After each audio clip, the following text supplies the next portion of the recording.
I only asked out of politeness. "When is the wedding?" I asked. My daughter-in-law looked me dead in the eye and said, "We got married yesterday." The cozy kitchen turned into a crime scene in my mind. They saw a frail, 62-year-old woman, not the investigator who spent decades destroying liars. They thought they had pulled off a secret ceremony, but they had just signed their own federal indictment. And I would be the judge. My name is Nora Blake, and I have spent 35 years of my life distinguishing between a nervous twitch and a calculated lie. The morning sun cuts through the changing maple leaves outside the kitchen window, casting long, sharp shadows across the granite island of my son's house here in the suburbs of Columbus. It is a picturesque autumn Saturday. The smell of Belgian waffles and warm maple syrup hangs heavy in the air, masking the sterility of the modern kitchen. A low murmur comes from the television mounted in the corner, a local news anchor chirping about traffic on I-70, but the domestic warmth feels synthetic. It feels like a stage set where the walls are made of cardboard and liable to collapse if you lean too hard.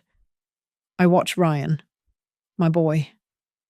He stands by the coffee maker, his shoulders hunched up near his ears, refusing to look at me. Every time I try to catch his eye, he finds something fascinating about the backsplash tiles. "Coffee?" "Mum?" he asks, his voice tight, lacking its usual Saturday morning warmth. "Black, please." "Honey," I say. Then there is Jenna. She sits across from me, hands folded on the table like a schoolgirl waiting for a grade. But her eyes are predatory. She is too poised. Her smile is plastered on, rigid and unmoving, observing me with a clinical detachment. It is so lovely to finally have a proper sit-down breakfast. "Nora," she says, her voice smooth. "Ryan has told me, well, he has told me so much about you." The pause is slight, but I hear it. It is the hesitation of someone calibrating a lie, checking the script in their head. The conversation drifts, hollow and forced, circling the weather and the neighborhood association fees. I decide to break the tension. I lean back, cradling the warm ceramic mug Ryan slides over to me. I smile, playing the role of the indulgent mother simply happy to see her son settled. "So," I start, keeping my tone light, airy. "You two have been together for a while now. When is the wedding, I need to know so I can start preparing? I have some ideas for the flowers." Jenna does not blink. She sets her mug down with a deliberate clink against the saucer. She looks straight at me, her eyes flat and dark. "We got married yesterday," she says. "At City Hall. Just the two of us. No one else." The air leaves the room. The kitchen goes silent, save for the sudden, deafening hum of the stainless steel refrigerator. It sounds like a drill boring into my temple. The second hand on the wall clock jerks forward with a mechanical click that echoes in my skull. Click, click, click. My heart misses a beat, a physical thud against my ribs that steals my breath for a second. I look at Ryan. He is gripping the edge of the table so hard his knuckles are white, staring intently at his plate of cold waffles. He looks like a man waiting for an execution. Jenna keeps talking, oblivious to the silence or perhaps enjoying it. She leans forward, her voice coated in a fake concern that tastes like saccharin.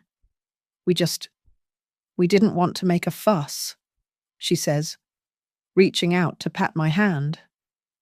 I pull it away instinctively. "You know how stressful weddings are.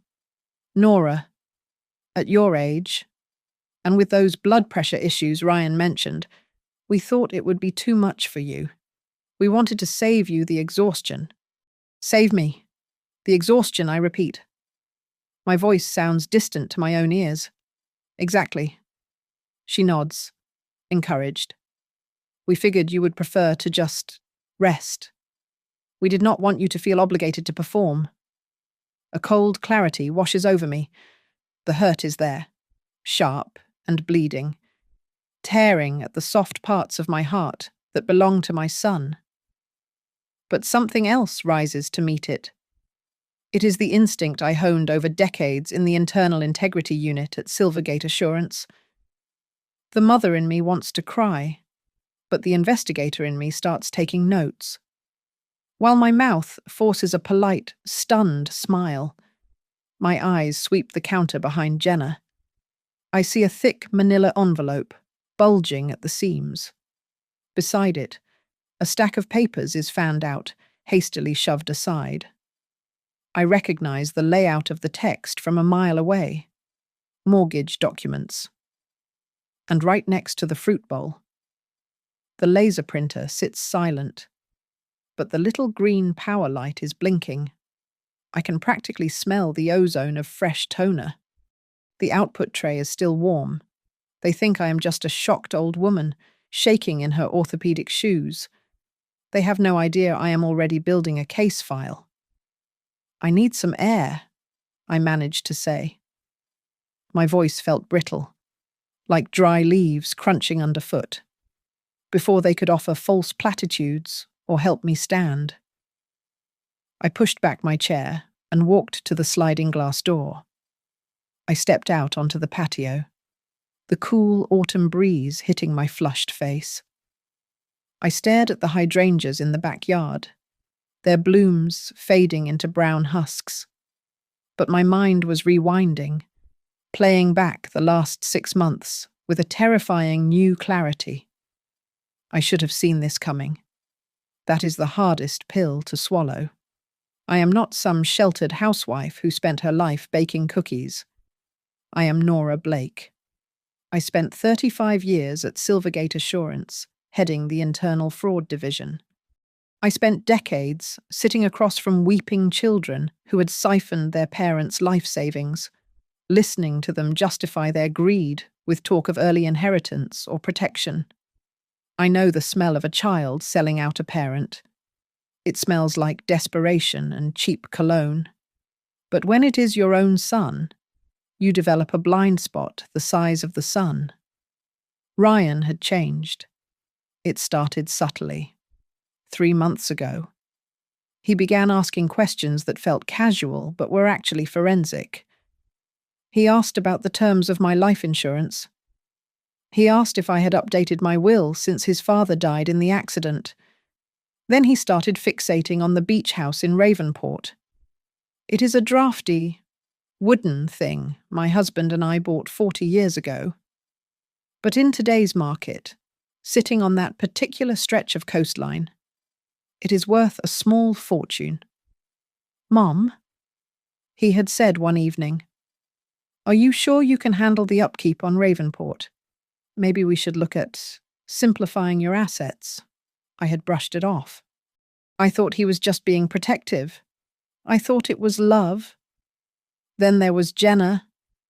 When he first brought her home, she was perfect, too perfect. She introduced herself as a financial advisor for a boutique firm. She spoke in buzzwords, talking about legacy planning and generational wealth. She knew exactly which buttons to press. She validated my frugality, while gently suggesting that my old-school methods of saving were obsolete. Slowly. The isolation began. It was surgical. First, Sunday dinners were cancelled because they were too busy. Then Thanksgiving became a couples-only trip to Aspen because they needed space to grow. She was cutting the cords, one by one, separating the calf from the herd. I remembered the incident with the bank account 2 months ago. I had tried to log in to check my pension deposit, but my password was invalid. When I called Ryan in a panic, he had been soothing. "Oh, Mom, I reset that for you," he had said. "I noticed you were using a weak password. I just set up two-factor authentication to my phone to keep you safe. I had thanked him. God help me. I had thanked him for locking me out of my own financial autonomy because I wanted to believe he was a good son. I stood near the open kitchen window, concealed by a tall, decorative bush. The voices inside drifted out, no longer muffled by the glass. The tone had changed. The sweetness was gone from Jenna's voice, replaced by the hard, metallic edge of a drill sergeant. "Ryan, pull yourself together." Jenna hissed. He is not going to wait forever. I can't do it today. Jen. Ryan's voice was shaking. She just found out we got married. It's too much. We do not have a choice. She snapped. You have to talk to her about signing the deed transfer for Ravenport today. If we miss the filing deadline, the company won't wait. We need that collateral. But she's my mother. Ryan whimpered. She is an asset. Ryan, Jenna said, her voice dropping to a whisper that carried more threat than a scream. And right now, she is an unsecured asset. Get the signature. Or do you want to explain to the partners why the deal fell through? I stood frozen in the garden. The wind bit through my cardigan, but the chill I felt came from my marrow. This was not just a secret wedding. The wedding was just the legal binding, the mechanism to ensure spousal privilege or shared liability. The real game was the house. The real game was my life's work. My sadness evaporated, replaced by a cold, hard rage. They were not worried about my health. They were worried about my signature. I looked down at my hands. They were trembling, not from age, but from adrenaline. I had spent 35 years catching strangers. Now, I had to catch my son. I turned back toward the sliding door. I wiped the tears from my cheeks and replaced them with the mask I used to wear during interrogations. It was time to go back inside. I stepped back into the shadows of the hallway, pressing my spine against the cool plaster wall to steady my breathing. To the outside world, I am just a retiree who clips coupons, drives a 10-year-old sedan, and worries about the frost killing her hydrangeas. But for 35 years at Silvergate Assurance, I was the woman you prayed you never saw walking toward your cubicle with a file folder in hand. I headed the internal fraud division, a job that required me to look into the eyes of colleagues and friends and detect the flicker of deceit. I spent decades tracking down slush funds hidden in offshore accounts and unraveling assets buried under layers of shell companies. I learned the hard way that fraud is rarely about need. It is almost always about entitlement. A specific memory clawed its way to the surface. It was a case from 15 years ago involving a regional director, a man with a charming smile and a firm handshake who everyone adored. He had funneled $2 million through a charity set up in his mother's name. When I finally cornered him in the interrogation room, stripped of his corporate armor, he wept. I did it for her. He had sobbed, snot running down his expensive tie. I wanted her to have the best twilight years. She deserved it. It was a lie, of course. He had bought himself a yacht and a mistress, leaving his mother with the tax liability and a broken heart. That day, I learned a lesson that was currently burning a hole in my chest in the language of betrayal. The word sacrifice is often just a synonym for exploitation.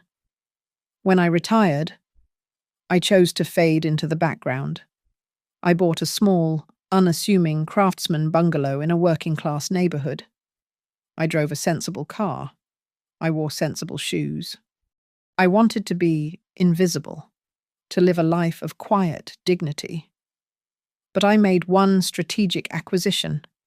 I bought the old timber house in Ravenport, a sleepy coastal town that was on the verge of a tourism boom. I bought it for cash, quietly, intending it to be a nest egg for the grandchildren I hoped Ryan would give me one day. It was my secret legacy, a safety net woven from years of prudent saving. My mistake, my fatal error, was arrogance. I thought my own blood was immune to the pathology I had studied for decades. Ryan was never a predator. He was the soft kid on the playground, the one who came home with torn knees and stolen lunch money, eyes wide with confusion at the cruelty of other boys. I was his shield. I paid off his student loans. I helped him get his first stable job at Blue Horizon Dynamics, a boring but safe tech firm where he could have coasted for 40 years in middle management. Then came Jenna, and suddenly, my risk-averse son became an entrepreneur. He quit Blue Horizon and joined a startup called North Peak Capital. At the time, I applauded his courage. I just want to build something of my own. Mum, he had said, his eyes shining with a confidence I had never seen before. I want to make you proud. Now, hearing Jenna whisper about collateral in the kitchen, the timeline shifted into a sinister focus. He did not find the job. The job found him. North Peak Capital and Jenna arrived in his life at the exact same moment. It was not a career move. It was a setup. They saw a weak target with a mother sitting on a gold mine. I looked down at my hands. The skin is spotting with age, the veins prominent under the thin parchment of my flesh. But these hands have signed off on indictments that sent powerful men to federal prison. These hands carry the invisible scars of 1,000 paper cuts from sifting through fraudulent ledgers until 4 in the morning. If I let them fool me. I whispered to the empty hallway, my voice barely audible. Then my whole life was just a joke. If I let these two amateurs outsmart me after I spent a lifetime hunting wolves, then I deserved to lose everything. I straightened my spine, feeling the familiar cold clarity of a new investigation settling over me. The hurt was still there, but it was being packed away into a box labeled evidence. They wanted a helpless old woman. Instead, they had just awakened the lead investigator. I was not going to be a victim in their story. I was going to rewrite the ending, and I would be the one holding the pen. I sat at my kitchen table with a burner laptop I had kept from my consulting days. The house was quiet, but the silence felt heavy, like the air before a thunderstorm. I called in a favor from an old contact in the actuarial database department, a man who owed me his career after I cleared his name in '98. I gave him Jenna's social security number, which I had lifted from the marriage license application Ryan had carelessly left on the counter. Dig deep. Harry, I told him. Ignore the credit score. I want civil complaints and sealed settlements. 2 hours later, the results were glowing on my screen. Jenna had a footprint. It was faint, but to a trained eye, it was a trail of blood. There were civil filings in Arizona and Florida, 2 states teeming with retirees. The complaints were always the same suitability of financial advice, breach of fiduciary duty, loss of assets. But they never went to trial. They were all settled with non-disclosure agreements, no press, no criminal record. Just quiet payouts that likely came from the next victim's money. I needed human verification. The next morning, I drove 3 hours west to a small, decaying industrial town just across the state line. I met a woman named Marlene in a diner that smelled of grease and regret. Marlene was a widow, 70 years old, living in a rented trailer because she had lost her paid-off home 2 years ago. She was so nice, Marlene said, staring into her black coffee. She brought me groceries. She told me the reverse mortgage was just a way to access my equity for travel. I trusted her. What did she look like? I asked. Blonde, sharp dresser, had a tiny scar above her left eyebrow. Marlene whispered, called herself Sarah Jenkins. My stomach turned over. Jenna had a tiny, almost invisible scar above her left eyebrow. She was not just a gold digger, she was a shapeshifter. Jenna was a professional identity who moved from town to town, harvesting the elderly like crops. I drove back home with a plan forming in my gut. I needed a leash on her. That evening, I played the part of the technologically incompetent mother perfectly. I dug an old smartphone out of my junk drawer, one I had already loaded with a parental tracking application hidden deep in the system folder. Ryan, honey, I said, handing the phone to Jenna while they were over for dinner. I just upgraded my plan and they gave me this, but the screen is too sensitive for my fingers. You take it. I hate to see good technology go to waste. Oh, that is sweet of you. Nora, Jenna said, her eyes lighting up at the free gadget. I can use this as a work line. She took the bait. For the next 3 days, I watched the blue dot on my laptop screen move across the city map. She was not just going to the office. The tracker showed her visiting the North Peak Capitol headquarters late at night, long after business hours. She was also making repeated stops at the office of a high-profile attorney known for drafting aggressive living trusts. On Tuesday night, the dot stopped in a secluded parking lot near the river. I put on my coat and drove there in my sedan, parking 3 rows back with my lights off. I rolled down my window just a crack. The wind carried her voice.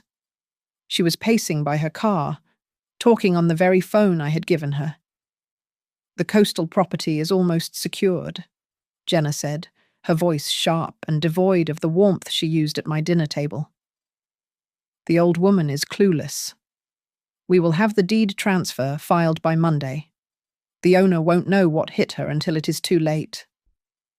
I recorded every word on my own device. My hands were shaking, not from cold, but from the sheer violation of it. This was a systematic slaughter. She viewed me, and people like Marlene, as livestock to be processed. But the final blow came when I got back to Ryan's house the next day to drop off some mail. The front door was unlocked. I walked into his study and saw a bank statement sitting on top of a pile of unread mail. It was for my primary savings account. I picked it up. My eyes scanned the lines until they hit a transfer dated 3 days ago, $50,000. It had been moved to an investment fund I had never heard of, and there, at the bottom of the authorization page, was my signature. It was a digital stamp, a perfect replica of my handwriting. I had never signed that document. Someone had accessed my digital ID and forged my consent. Mom Ryan's voice came from the hallway. I dropped the paper back onto the desk and turned around, my heart hammering against my ribs like a trapped bird. I forced a smile. But inside, the mother in me had finally stepped aside. The investigator was now fully in charge, and I was looking at a suspect. The neon sign of the roadside diner flickered with a low, electric hum, buzzing like a trapped insect. I sat in a vinyl booth that had seen better days, clutching a lukewarm mug of coffee. Across from me sat Victor Hale. We had worked together for a decade before he moved to the state prosecutor's office. He was greyer now, the lines around his eyes deeper, but his gaze was just as sharp as it was when we were hunting embezzlers in the 90s. I pushed the file regarding Jenna and North Peak Capitol across the chipped Formica table. Victor didn't even open it. He just rested his heavy hand on top of the folder and sighed. We know about North Peak. Nora, Victor said, his voice low and gravelly. They are on a watch list. They specialize in what we call predatory asset flipping. They target seniors with significant equity, convince them to transfer titles to shell companies for tax purposes, and then sell the properties out from under them for 3 times the value. I felt a cold knot tighten in my stomach. So, you can stop them. Victor leaned in, his expression pained. It is not that simple. They operate in the grey areas of the law until they cross the line into fraud. But Nora, you need to understand something. If we open a formal investigation now, and if your son is the one bringing the papers to you, he is an accessory. If we jump in, Ryan will be a subject of the investigation. The air in the diner seemed to vanish. He is my son? Victor. He is being manipulated. The law does not care about manipulation unless he can prove duress, Victor said softly. If he signs the papers, he is liable. I drove home in a daze. The house was dark. I walked into the living room and picked up a framed photograph from the mantel. It was Ryan, at age 10, missing a front tooth, grinning as he held up a fish he had caught. I traced the glass with my thumb. I remembered the year I had my knee replacement surgery. Ryan was 22 then. He had carried me from the car to the house so I would not have to use my crutches on the ice. He had sat by my bed for 3 days, reading to me. How did that boy become the man who sat silently at a kitchen table while his wife told me they had married yesterday without me? The conflict tore at me. The mother in me wanted to burn the evidence and beg him to run. The investigator in me knew that if I did nothing, he would not just lose his soul. He would eventually lose his freedom anyway when North Peak inevitably crashed. On Wednesday evening, I went to my women's group at the church, hoping for distraction. We sat in the basement, drinking punch. 2 women near the cookie table were whispering.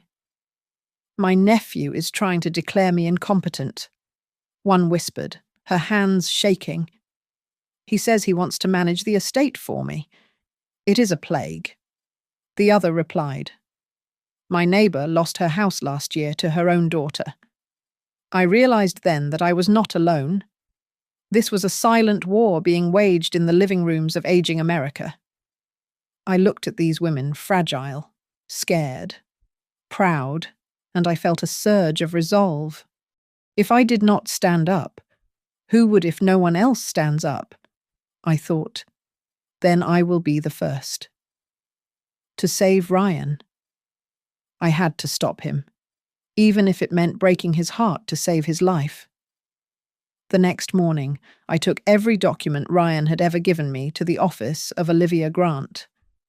Olivia was a real estate attorney with a reputation for being a shark in the water. She read through the stack of papers in silence, her red pen hovering like a hawk.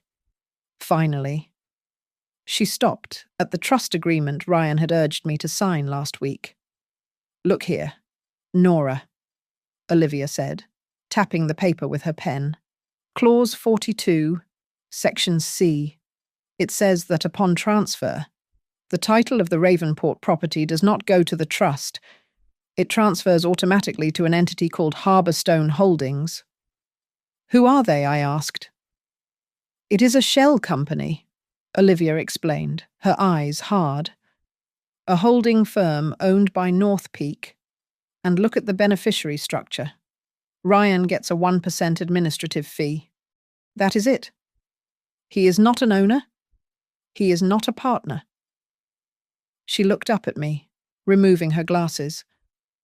"Your son thinks he is a player in this game. Nora," she said. "But he is just the pen they are using to sign the check. He is being conned just as much as you are." I stared at the fine print. Ryan was a pawn. A disposable middleman meant to take the fall when the scheme unraveled. My anger shifted from betrayal to a fierce, protective coldness. They were using my boy as a human shield. Okay, I said, my voice steady. Let's burn them down. We treated Olivia's conference room like a war room. The mahogany table was buried under flowcharts and red-lined contracts, mapping out the anatomy of the scam. It was a digestive system designed to consume a lifetime of labor and excrete clean cash. Jenna was the mouth, sweet-talking the victims. The lawyers were the throat, swallowing the assets into trusts. North Peak was the stomach, breaking down the ownership. And Harborstone Holdings was the final destination, where the money vanished into the offshore ether. We are not going to stop the transfer of the Ravenport house, I said, looking at the diagram. We are going to let them take it, but we are going to make it choke them. Olivia smiled, a sharp expression that showed why she was the best in the city. She pulled the deed transfer document toward her. I am adding an addendum, Olivia said, her pen scratching loudly across the paper. We will bury it in the definitions section. It states that while the title transfers to the trust, the original owner, you, Nora retains a lifetime usufruct. That means you have the right to use the property until you die. But here is the kicker. Any sale, mortgage, or leveraging of the property requires a wet ink signature from the usufruct holder. No digital signatures. No proxies. That kills their speed, Victor noted, leaning against the window frame. They can't flip it fast if they need you to physically sign every document. Exactly. Olivia nodded. And I am slipping in a document that looks like standard North Peak liability waivers. We will call it a operational synergy agreement. It sounds like corporate nonsense, but the language actually defines their roles in a way that, if cross-referenced with the tracking data you have, amounts to a confession of conspiracy. Victor checked his phone. I have the federal warrant ready for the Harborstone accounts. As soon as they try to move a single dollar based on these papers, the freeze order hits. We aren't just catching them. We are locking them in the vault. Now came the hardest part.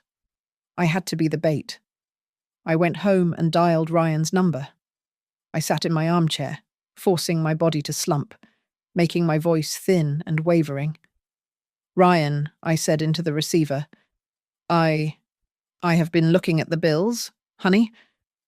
Maybe you are right. I am getting so forgetful lately. I am scared I am going to mess everything up. It's okay. Mom, Ryan said, and I could hear the relief washing over him. We can handle it. Jenna and I will come over tonight with the papers. We can fix this. Okay. I whispered, okay, honey. I hung up and stared at the phone. I was manipulating him just as Jenna was, and the guilt tasted like ash in my mouth. But then the phone rang again. It was a number I did not recognize. Nora. It was Jenna. Her voice was soft, stripped of its usual corporate polish.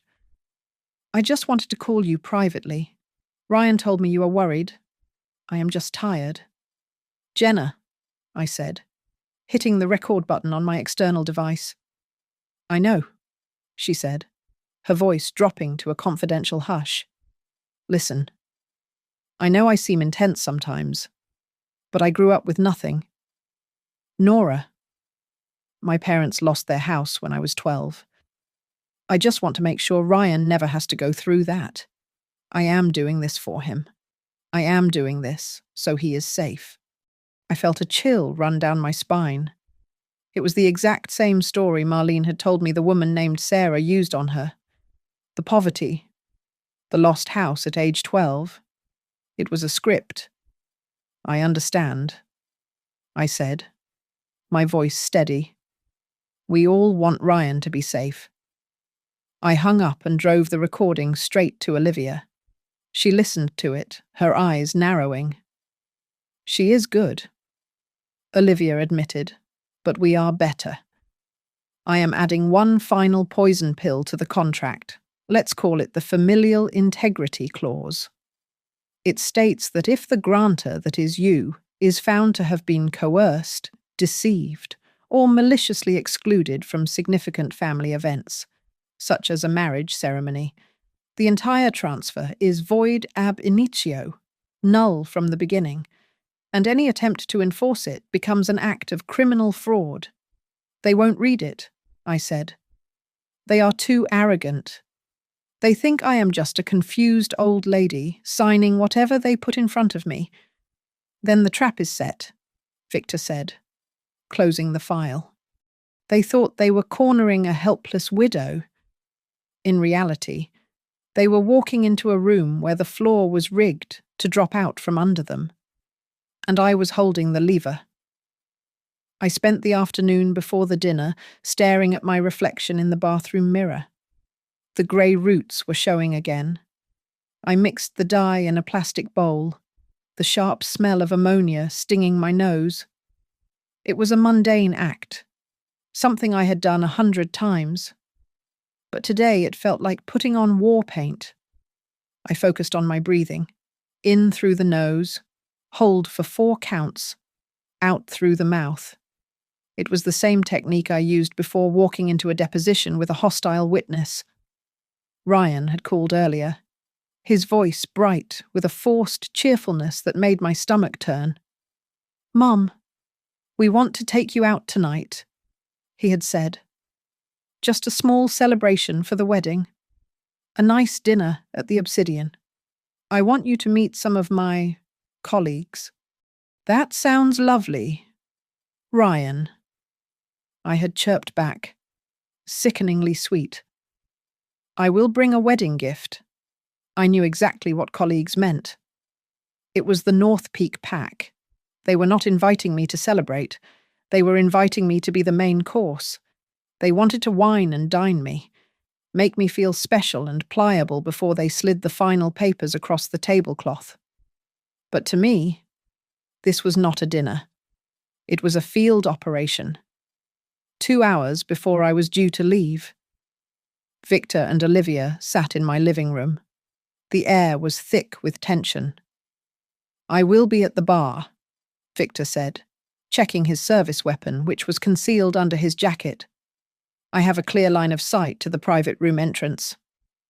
We have a team in the parking garage. I have the injunction ready," Olivia added, tapping a thick file folder. "The moment you give the signal, we freeze everything. Ravenport. The accounts. All of it." I fingered the locket around my neck. It was an antique silver piece my husband had given me for our 10th anniversary. Inside, instead of a picture, I had wedged a tiny USB drive. It held everything: the recording of Jenna in the parking lot, the photos of Marlene, the forged bank transfer. Victor had a contact on the restaurant staff who had already synced the room's AV system to read from it once plugged in. That night, sleep was impossible. I lay in bed, staring at the ceiling fan slicing through the darkness. My mind was a projector, cycling through slides of Ryan. Ryan as a toddler, clinging to my leg. Ryan as a teenager, sullen but kind. And then, the image of him sitting next to Jenna, signing away my home. His hand resting near hers, as if their betrayal was an act of intimacy. I got up at 3 a.m. and wrote a letter. It was addressed to Victor, to be opened only if things went sideways. In it, I absolved Ryan of the worst of it. I wrote that he was weak, not evil. It was a lie I told myself to make the impending destruction bearable. The next evening, I stood before the full-length mirror. I had left some of the grey showing. I chose a simple navy dress, elegant but modest. I clasped my husband's old wristwatch onto my wrist. Its heavy ticking felt like a heartbeat against my pulse. I was bringing the ghosts of this family with me. As I drove toward downtown, the city was transitioning into night. Storefronts were going dark, and the streetlights flickered on, casting long, orange pools of light on the pavement. I gripped the steering wheel until my knuckles ached. If I don't do this, I said aloud to the empty car, there will be another Nora somewhere else, getting slaughtered without even knowing she is bleeding. I pulled up to the valet stand at the Obsidian. The young man opened my door, and I stepped out onto the sidewalk. I took a deep breath of the cold city air. The mother in me wanted to turn around and run.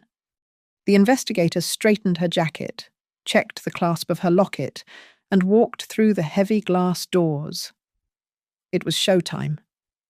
The private dining room at the Obsidian smelled of truffle oil, expensive cologne, and greed. Jenna was performing the role of her life. She stood by Ryan's chair, her hand resting possessively on his shoulder, beaming at the table of grey-haired men in Italian suits. She introduced me as her wonderful mother-in-law, her voice dripping with a sweetness that made my teeth ache. To the casual observer, we were the picture of a thriving, multi-generational success story. To me, we were sharks circling a tank, and I was the only one who knew the water was poisoned. My eyes locked on a man sitting at the far end of the table. Leonard. He looked to be about 70, with the calloused hands of a man who had worked manual labor his entire life. Jenna introduced him as the owner of a regional hardware chain and a valued new client.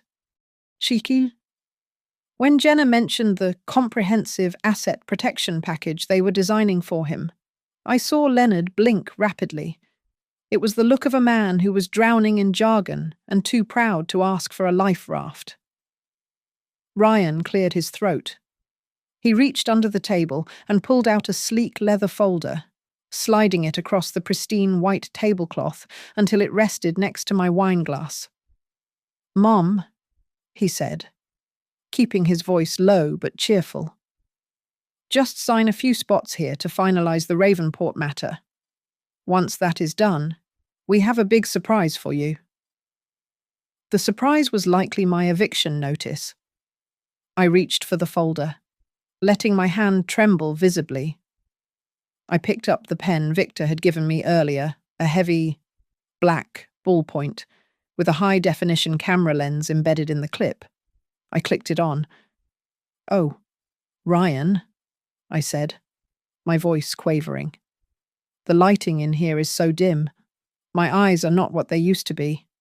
Would you mind reading the bold clauses to me just so I feel at peace?" Ryan hesitated. He looked at Jenna, but she gave a curt nod, her eyes hard.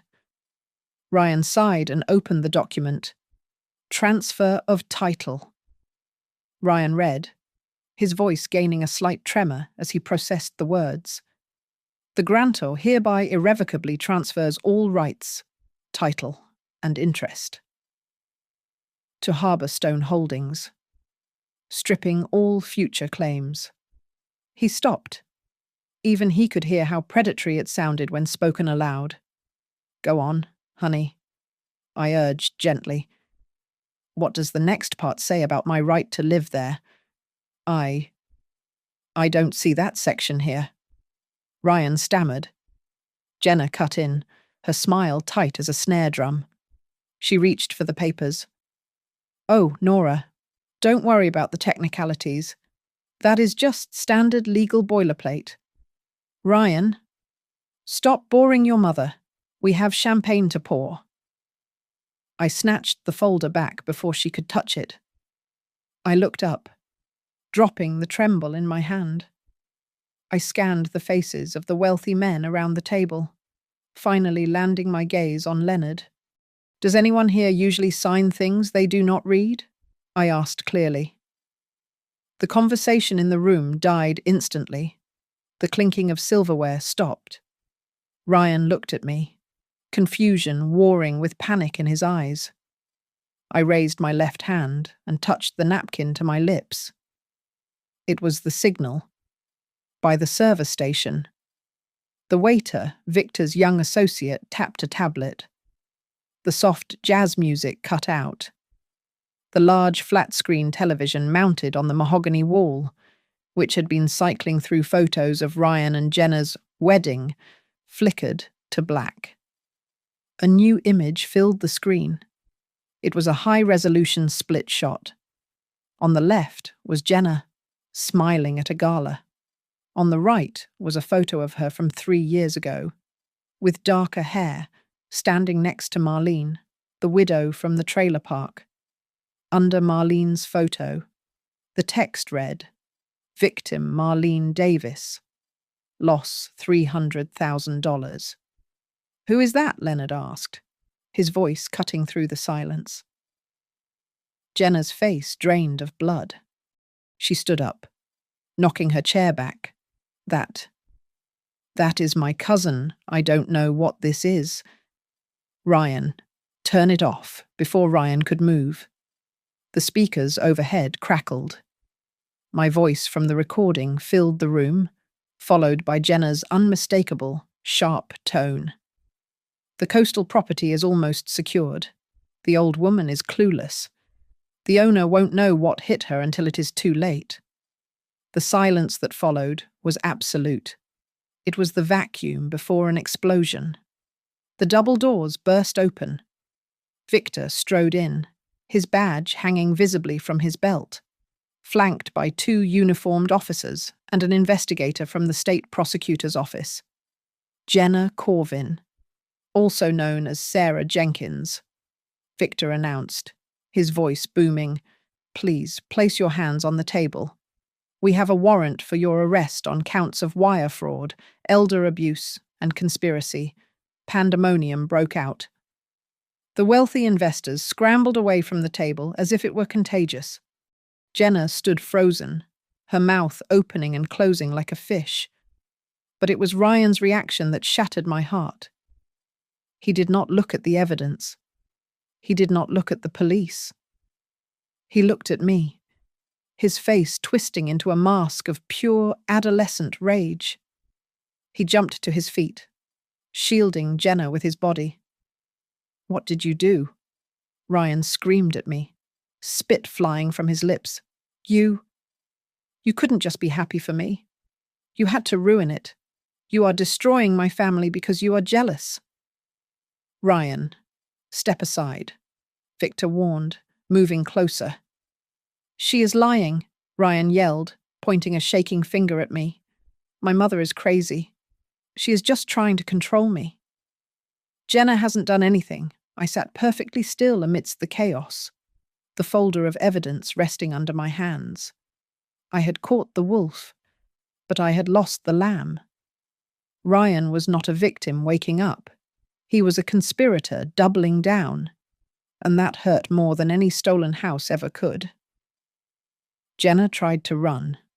It was a desperate, clumsy movement, the flight instinct of an animal that realizes the cage door has clicked shut. She lunged toward the service exit, her high heels skidding on the polished floor. But 2 plainclothes officers stepped into her path with the solidity of a brick wall. She recoiled, her face twisting from manufactured elegance into raw, ugly panic. Victor stood over her, his voice cutting through the room like a gavel. "Jenna Corvin, you are being detained. And for the record, all assets associated with Harborstone Holdings and North Peak Capital have just been frozen by federal injunction. Nobody is moving a cent." The room seemed to tilt. Ryan stared at his wife as the officers handcuffed her. For a second, I thought he would rush to her, but instead, he backed away, his hands raised as if she were radioactive. I didn't know Ryan shouted, his voice cracking. It was her. She told me it was legal. She told me it was standard practice. Then he turned on me, The fear in his eyes hardened into a vicious, childish hate. "Are you happy now?" he screamed, spitting the words at me. "You just could not stand it. Could you? You could not stand me having something of my own. You always have to control everything Mama Bear has, to ruin everything to save the day." "Right." I stood motionless. I felt a tearing sensation in my chest, a physical rip between the memory of the boy I had protected from bullies and the reality of the man standing before me, defending his right to be an accomplice. I wanted to reach out and slap him. I wanted to pull him into a hug. I did neither. I just watched him unravel. As the officers led a weeping Jenna and the sputtering North Peak representative out, Leonard, the hardware store owner, gathered his papers. He walked past me, pausing just for a moment. He looked tired, but his eyes were clear. "If you hadn't done that," he murmured, his voice trembling slightly, "I suspect I would be the next one on that screen." "Thank you, ma'am." That quiet gratitude was the only thing holding me upright. I was asked to follow Victor to the prosecutor's office to give my formal statement. The walk to the parking garage was a blur of flashing lights and murmuring voices. Ryan followed us. He was not in handcuffs, but an officer stayed close to his elbow. He looked small in the harsh, flickering light of the parking garage neon signs. "Mom." "Wait," Ryan said. He stopped near my sedan. His aggression had evaporated, replaced by a pathetic, wheedling tone. He wiped his nose with the back of his hand. "I need to talk to you," he said. "You have to tell them I was just doing what she said. You know I am not like that." I looked at him. "Ryan, you signed the papers. You brought them to my house. I know. I know." He sobbed, leaning against the concrete pillar. "But, look, I just wanted to get us ahead. I didn't think they would actually take your house. I thought we would just leverage it. You know, invest the equity." I frowned. "Leverage it?" Jenna said the plan was to put it in a trust. Ryan froze. He realized he had slipped. He looked down at his shoes, and the silence stretched out, heavy and damning. "It wasn't Jenna's idea initially, was it?" I asked, my voice barely a whisper. Ryan didn't answer. He couldn't look at me. "Ryan," I said, sharper this time. "Who found North Peak?" "I went to a seminar," he confessed, his voice small and miserable. 6 months ago, before I met Jenna. I wanted to get rich. Mum.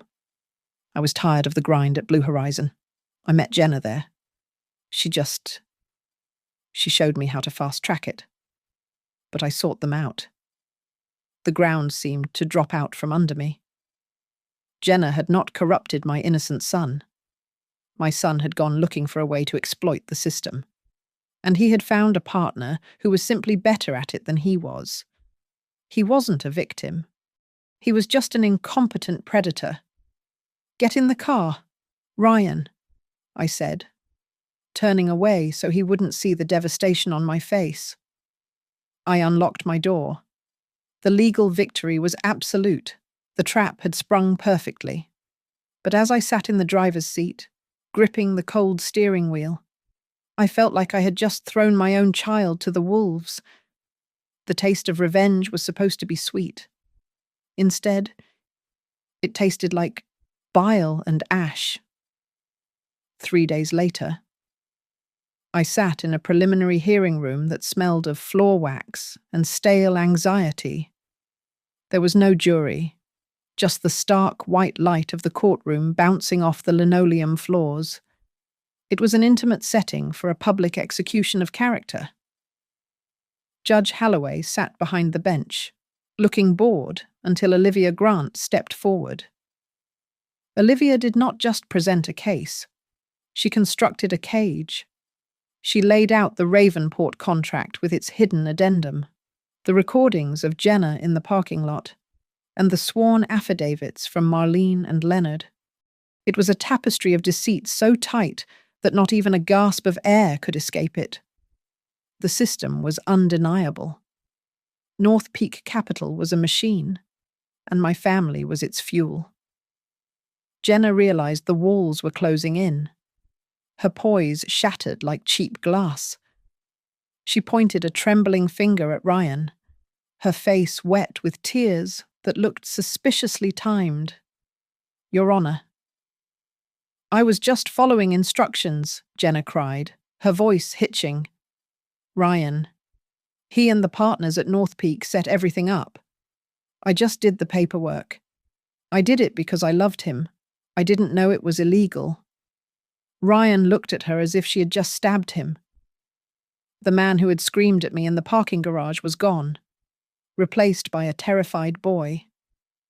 "She is lying," Ryan shouted, jumping halfway out of his seat before his lawyer pulled him back. "She brought the deal to me. She said she was the expert. I am the victim here." It was pathetic. They were two rats in a bucket, clawing over each other to escape the rising water. Judge Halloway cleared his throat, silencing the room. He looked over his spectacles at me. "Mrs. Blake?" the judge said, as the primary victim in this specific filing. "Do you have anything to say before we proceed with sentencing recommendations?" I stood up.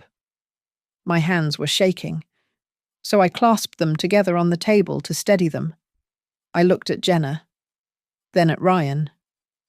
"I only asked when the wedding was," I said, my voice cutting through the silence. That was all I wanted to know. And when I was told, "We got married yesterday," I realized something. I was not a mother to them. I was not a family member. I was just an obstacle on a balance sheet. I was a liability to be liquidated. I took a breath, letting the cold truth fill my lungs. I am not here to ask for mercy. I continued.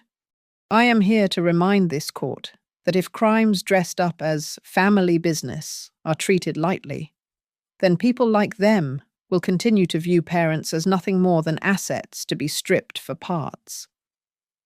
The room went dead silent. Even the court stenographer paused. The state prosecutor leaned forward. He looked at Ryan. "Mr. Blake," the prosecutor said, "given the evidence, we are willing to offer a deal.